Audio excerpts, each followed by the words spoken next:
Try ninyo ito mga idol, masarap at very easy na recipe ng pasta.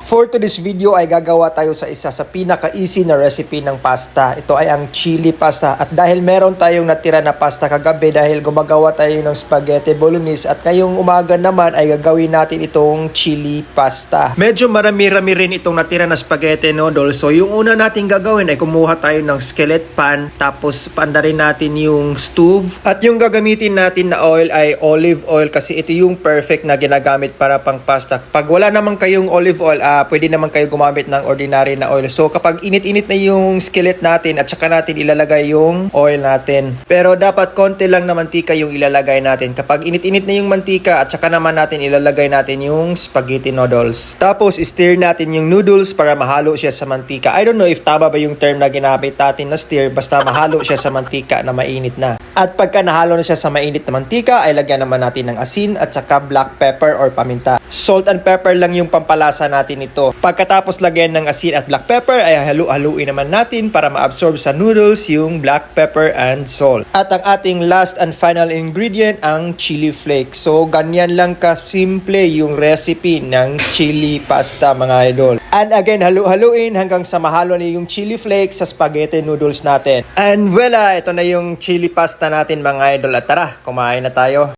So mga ontanin yung mga friends, kay naman tayo sobrang pasta gabi kay kahimo tag spaghetti bolognese. Mo ni ang pinaka very easy nga recipe sa pasta kanang chili pasta.